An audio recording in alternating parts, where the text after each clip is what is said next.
When you look at some of the best known brands in the world, you don't need reminding about what they are or what they do. For example, what about this one? Or this one?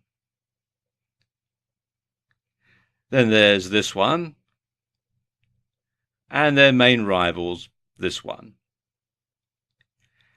And even though, with one exception, none of these brands actually have the name of the company or the product in them, you can tell by looking exactly what the company is and exactly what they make. For example, you can tell just by looking at this collection which company makes running shoes and which company makes computer software. And in fact, if a brand is really successful, you only have to see its name or logo, even out of context, to be reminded about what the company does or what the product is. I mean, for example, take a look at this photograph here.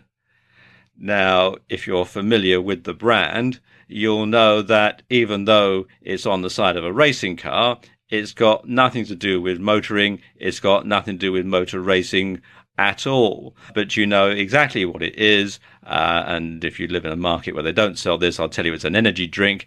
But if you do live somewhere where they do sell this product, you'll know immediately exactly what it is just by looking at the brand. And it's the same online as it is offline. So you need to be consistent.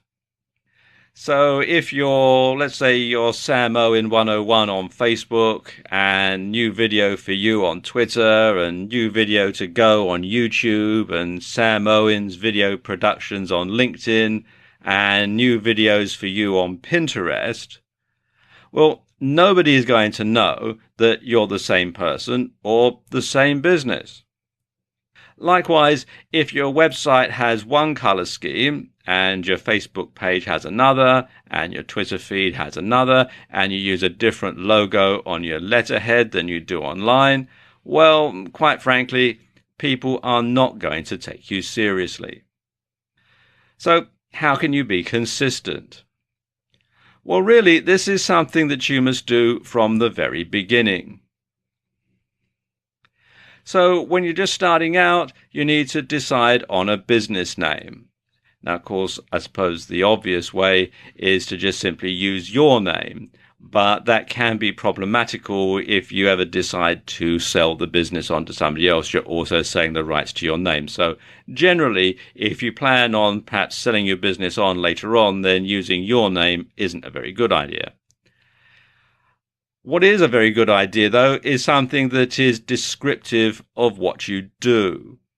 So if you make a particular product or you sell a particular service, then including that in your business name is a good idea. And likewise, you can also include keywords as part of your business name that will make it easy for search engines to find you, and it will sort of stick in people's minds that you are or your company is or does this particular thing, and it's a keyword that sort of lodges in their brain.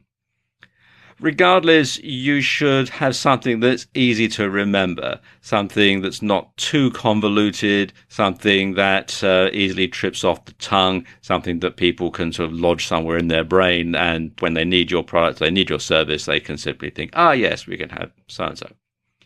Or, for example, you could have something cryptic. Probably the best example of this that I know is Nike, and Nike was the ancient Greek goddess of victory.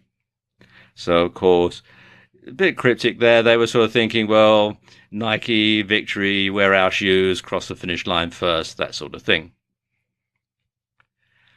Something else that you really do need to do is to make sure that nobody else is using it. If you go to a whole lot of trouble of setting yourself up with a business name and then you find that actually somebody else is using it, you're going to have to start all over again.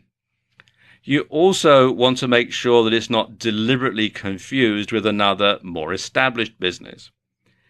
And I'll give you a real life example here. Here in the UK, there is a chain of pharmacies and drugstores called Boots the Chemist. And they are a regular presence on just about every high street and shopping mall in the country. Now, I know of this guy whose name was Booth, and he started a chemist shop. He was a pharmacist by profession, and he started a chemist shop, and he called it Booths the Chemist. Well, Boots the Chemist weren't very happy about this, and I'm told that they got him to change the name of his shop so that it couldn't be confused with theirs. So you do have to be very careful when choosing your business name that you can't purposely confuse it with another company. Something else you should do is to have the same color scheme. So you want to have the same color scheme on all of your social media sites. You want to have the same color scheme on your website, and also offline. If you run a bricks and mortar business, you want to make sure that your letterhead, that your signage, if you have a van, you want to make sure that it has the same colors as the rest of your business, so that you've got a completely seamless association in the customer's mind between those colors and you.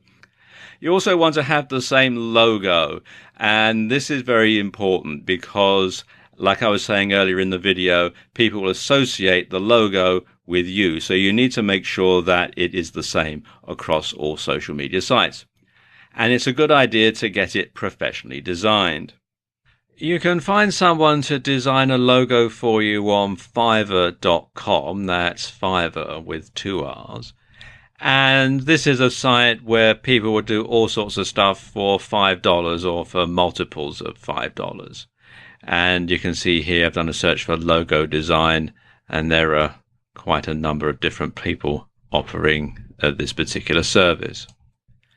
You should also have the same handle or username on all of your social media. Like I was saying earlier in the video, if you're one name on Facebook and a different one on Twitter and a different one on Pinterest, then people aren't going to know that you're the same person or the same business. So it's a good idea to go through and register an account on all the different types of media, all the different social media platforms, even the ones that you don't plan on using. Primarily because this will stop other people from hijacking your name and trading off your goodwill. Likewise, you should register all the extensions of your domain name. So you want to have your domain name .com, .net, .co, .tv, .co.uk, .com.au, etc., etc. So finally, you want to get things set up so that whenever somebody sees your logo, hears your business name, or sees your handle, they'll automatically think of you. And then you know that they've become true fans.